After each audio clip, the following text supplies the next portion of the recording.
Karena kita mendekati akhir pertemuan kita dan waktu tinggal 6-7 menit, tapi kita perpanjang sampai 10 menit untuk memberikan waktu masing-masing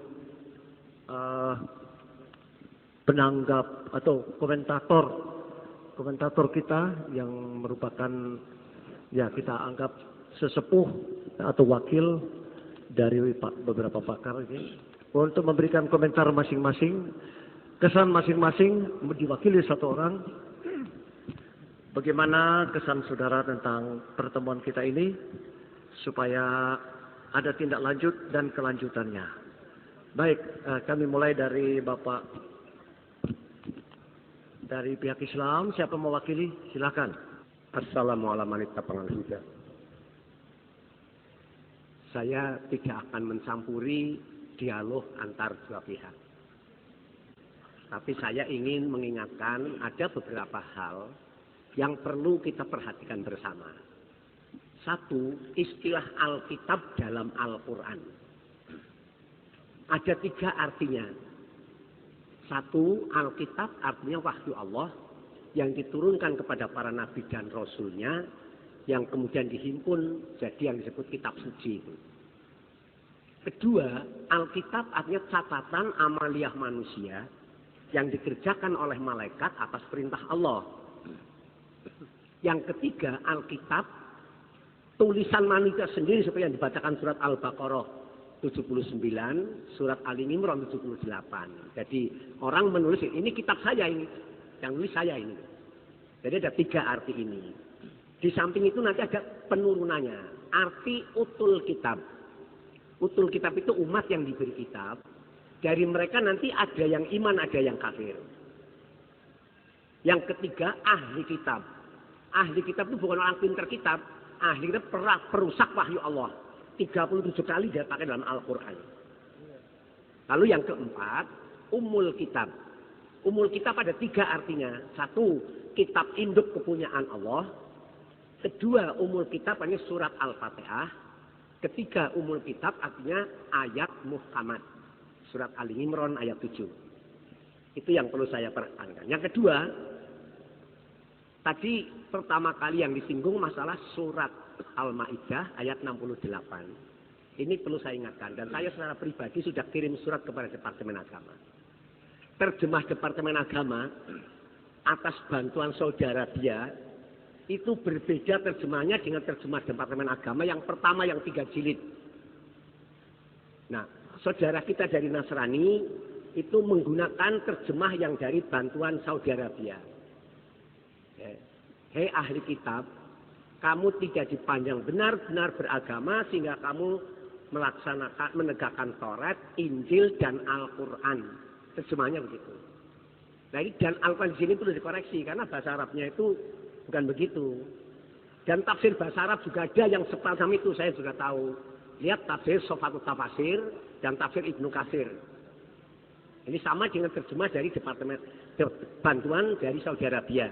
Ini perlu kita koreksi, tapi yang lain tidak. Yang ketiga, kata Tuhan. Kita orang Indonesia mengatakan Tuhan. Menyebut Yesus Tuhan. Sini bantah Tuhan.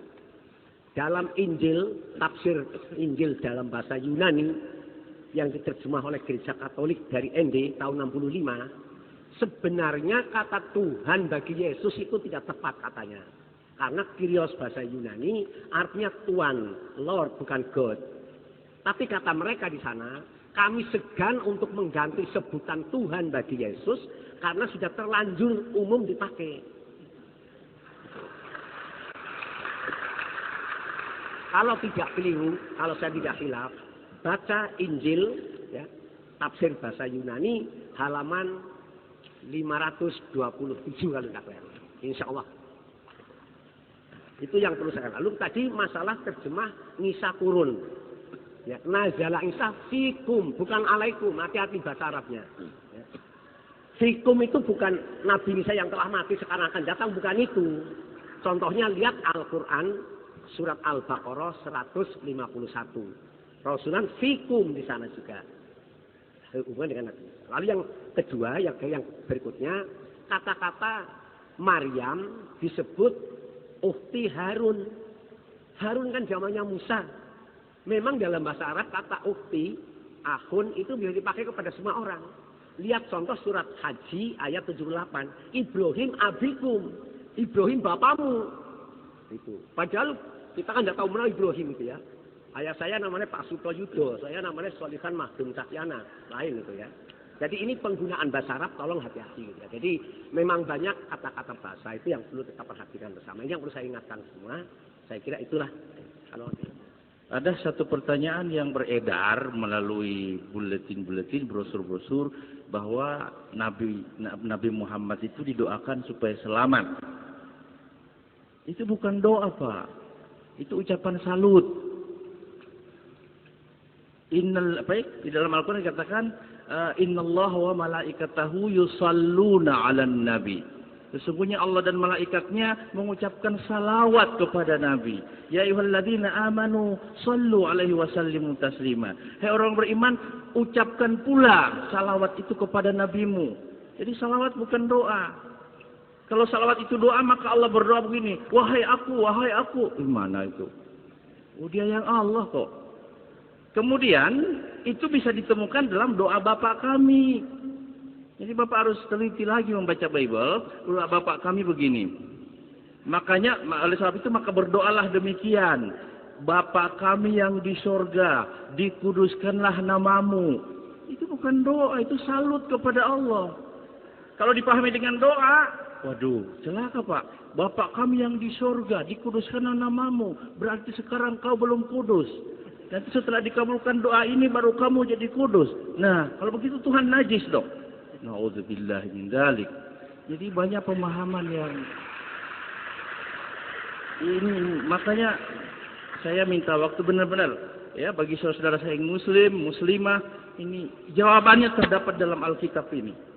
Ya, bukan dalam Quran, tapi dalam Alkitab ini. Jadi mari kita hormati itu Nabi, bukan ya Allah selamatkanlah Nabi Muhammad, bukan. Itu ucapan selamat, salam. Saya ketemu dengan Bapak, selamat Pak. Itu salam. Jadi itu ya Pak ya. Jadi sebenarnya persoalannya mudah, tapi kadang-kadang dipersulit-sulit gitu loh. Assalamualaikum warahmatullahi wabarakatuh.